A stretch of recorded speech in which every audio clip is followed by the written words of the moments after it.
I will not sleep with the dead in the cemetery," she said as horror flickered across her face. Baba Kunena studied her intently. "You want power, this is the price you have to pay," he replied. "Are you willing to pay it?" Mama M hesitated, but the thought of her struggling ministry pushed her forward. Baba Kunena leaned in, his voice a whisper. "Every 6 months, you must perform a ritual. They will give you the power you seek." Tormented by the thought, she sighed, but ambition quickly drowned it out. "And my church? It will grow beyond your wildest dreams," he assured her. Greetings to you all, my lovely subscribers and viewers. Welcome back to my YouTube channel African Folktales by Dave, your home of entertainment and educational African folktales. If you are new to this channel, make sure to press that subscribe button so that you do not miss out next time when I upload more videos like this. This is a story called The Church of Deception, the Sorceress Prophetess. We get to see how the devil can penetrate churches and deceive true believers and worshippers in the name of Christ. We all know that devil only wants to destroy. But we are children of the Almighty Lord. We spread love, support and awareness around us and to the world. So press that subscribe button, like and share this video in order to spread the message. Comment below on your thoughts about our modern day churches. Thank you for your support and enjoy. The Church of Deception, based on a true story. The village of Komasa lay nestled in the cradle of rolling hills and vast plains, a remote settlement where time moved slowly and traditions were deeply rooted.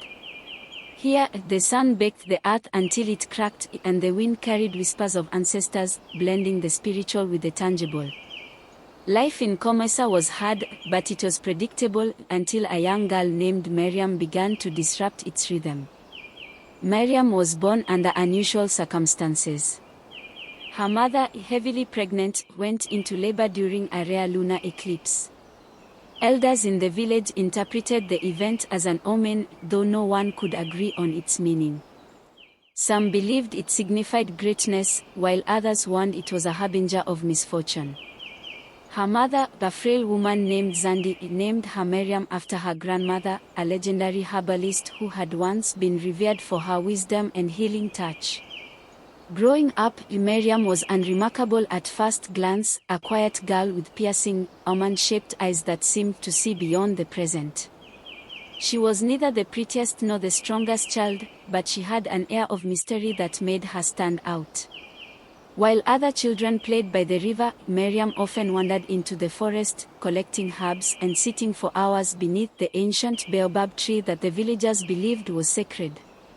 "She talks to the spirits," her grandmother would say with a knowing smile, though no one took the remark seriously. Mariam's family was poor, as were most in Komasa. Her father was a farmer who spent long days in the fields, while her mother worked as a seamstress. The family often went to bed hungry, but Mariam seemed to carry an inner strength that belied her circumstances. She was resourceful, often crafting dolls from corn husks for her younger siblings or finding wild fruit to supplement their meager meals. The drought in Komasa was unlike anything the villagers had ever experienced. The earth was cracked and dusty, the rivers reduced to trickles, and the once lush fields lay barren under a merciless sun. Livestock perished and crops withered, leaving the community desperate. The elders, custodians of the village's traditions, decided it was time to call upon the ancestors and the spirits of the land for rain. For 3 days, they fasted and prepared for a sacred rainmaking ceremony. They adorned themselves with beads and animal skins, chanting ancient songs passed down through generations. The villagers gathered in the clearing around a blazing fire, praying and clapping in unison. Yet, despite their fervent pleas, the sky remained clear, mocking their efforts. On the 4th day, as hope began to wane, 10-year-old Mariam, barefoot and dressed in a simple cotton tunic, walked silently into the clearing. She carried a wooden staff she had carved herself from the branch of the village's sacred baobab tree. Her small frame seemed out of place among the adults, but there was something about her presence that stilled the crowd. "Mariam, what are you doing here, a child?" one of the elders asked, his voice tinged with irritation. She didn't respond. Instead, she stepped closer to the fire, her eyes fixed on the flames as though they were speaking to her. The murmurs of the crowd faded as Mariam raised her staff and began to sing. The melody that came from Mariam's lips was unlike anything the villagers had ever heard. It wasn't one of their traditional songs, nor did it seem to belong to any known language. Her voice was deep and resonant, carrying a haunting quality that sent chills down the spines of everyone present. It was as though the earth itself paused to listen. Some of the elders exchanged uneasy glances. "Where did she learn this?" one whispered to another. But no one dared to interrupt. As Mariam continued to sing, the wind began to pick up.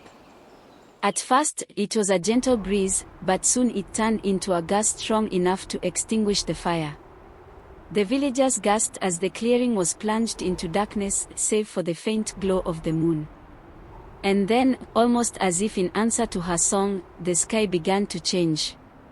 Dark clouds rolled in from the horizon, gathering with an intensity that seemed almost unnatural.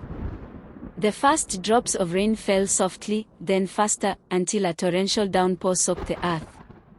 The villagers erupted into cheers, dancing in the rain and offering thanks to the ancestors. But Mariam stood still, her face tilted upward, her eyes closed as if in communion with something beyond their understanding. The crowd rushed to her, lifting her frail body in celebrations. Word of Mariam's mysterious song and the rain it had summoned spread quickly. Some villagers hailed her as a chosen one, a bridge between the human and spiritual realms. Others with fearing that her connection to the supernatural might bring misfortune. After the rainmaking event, Mariam began to exhibit other unusual abilities. She would know when visitors were approaching long before they arrived. She could find lost items simply by closing her eyes and pointing in their direction.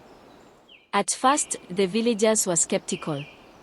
But when Mariam began to predict events with accuracy, a fire that engulfed a nearby village, the arrival of a stranger who turned out to be a thief, people started to believe she had a gift.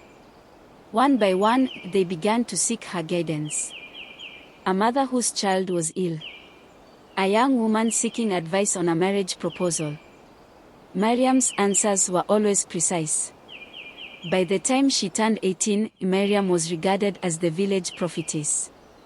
Despite her growing influence, she began to feel that her destiny lay beyond the confines of Komasa. One day, a wealthy trader from the city came to her village, seeking guidance for his ailing wife.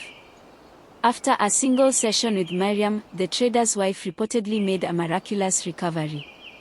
Grateful and impressed, the trader offered to bring Mariam to the city. Mariam hesitated at first. The village was all she had ever known. The thought of leaving her family filled her with uncertainty. But eventually, with her grandmother's blessing, Mariam agreed to leave Komasa. The villagers gathered to bid her farewell, others offering gifts. End of part 1. Comment below if you're interested in part 2. Do not forget to press that like and subscribe button, as it helps with our channel to grow and be able to reach more viewers with more entertaining and informative stories.